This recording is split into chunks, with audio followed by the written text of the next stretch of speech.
up, guys? Mike Gross here at rockinguitarlessons.com and youtube.com/rockinguitarlessons. That's Duran Duran with Girls on Film. What was it? Andy Taylor, I believe, was a guitar player. Good guitar player, man. I remember back in the 80s it was kind of interesting because you had your metal crowd and your new wave crowd. And the new wave had Culture Club, Duran Duran, Men at Work. And there was this big rivalry between the two. You either a metalhead or you were a new waver, and they all kind of bagged on each other. But you know, I was in the metalhead crowd, but I secretly still liked, because I was a musician, I liked it all. But most of my friends didn't understand that. So anyways, they're a good band, good guitar player. I'll say it proudly. Okay, so standard tuning on this. Not too hard, you know, but he is a complex guitar player and kind of has a lot of funk elements sometimes to his playing. Take your first finger, bar the 5th fret on the E and B. Okay, you're gonna go, and then rest with your pick hand, like. So it's rest, and then again, and then go over to the 3rd fret, E and B. And what he does, he lets it ring for a second and slides it up to around fret 7, 8, or 9. You don't hear it stop. You don't hear it go. It's like taking, watch what this hand does. So this comes down and just stops it while it's en route of sliding, if that makes sense. Okay, those are little things, and I like to bring up the little things with my guitar lessons because it's the little things that usually make things feel right. So keep that in mind. Okay, then go up to fret 10 on the E and B and bar that. Do the same thing, but now it's 10, 10, 8, and do a descending slide. And then stop that part way down after 4 or 5 frets. Oops. One more time.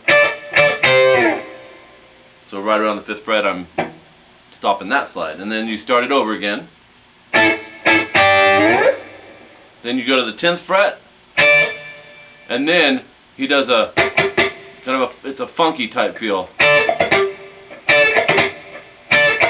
You're seeing these fingers, because I'm hitting that, and then you're seeing this, probably thinking, why am I doing that? It's because I'm muting. You know, I'm not muting all 6 strings, but it's just comfortable to do that. A mute's a mute regardless. But what I'm muting is G, B, and E, or B and E. It doesn't matter. A mute, there, even though it's just a deadened sound, there is a difference if you're going and going on a few strings. So just aim for the G, B, and E, or the B and E. But that's created by just resting your fingers lightly. I'm not pushing down, they're just resting on the string. If I don't, it's going to go. So,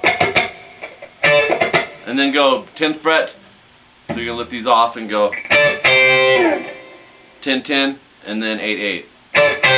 And then you repeat the whole thing. So here it is, kind of moderate tempo.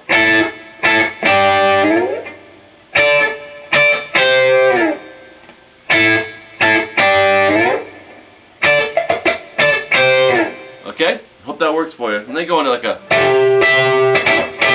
which we're gonna leave that out. Well, I'll give you the chord. 3rd finger 12 G, 1st finger 10 B, pinky 12 high E.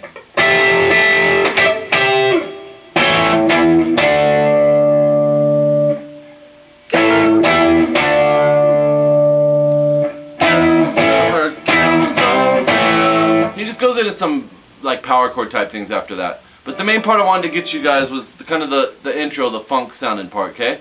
So anyways, thanks man for tuning in. I'm Mike Gross, rockinguitarlessons.com is my website coming this month, June of 2012, I hope, man. We're doing a lot of crunch stuff, so it may push into July a little bit, but we'll see. So be ready for that. There's going to be a lot of cool stuff happening. It's going to be growing. It's not going to be huge right off the get-go, but it's going to be a process that just keeps continuing on. My YouTube channel is youtube.com/rockinguitarlessons1. If you're not a current subscriber, go subscribe, guys.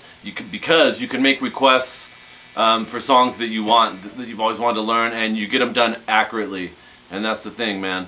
Some of these bands, one thing a lot of bands do in studio, they may be tuned standard on something, then you'll catch them live, and you're like, whoa, something sounds a little different. A lot of times bands will tune flat live, and it kind of saves the singer's throat, his voice, a little bit by the band. Tuning down means the singer gets to sing a little bit lower. And that's usually why they do it. Even Ronnie James Dio has done that. Although I like to think, you know, he can hit the stratosphere. Actually, he can. Anyways, go subscribe. We'll talk to you guys soon. See ya.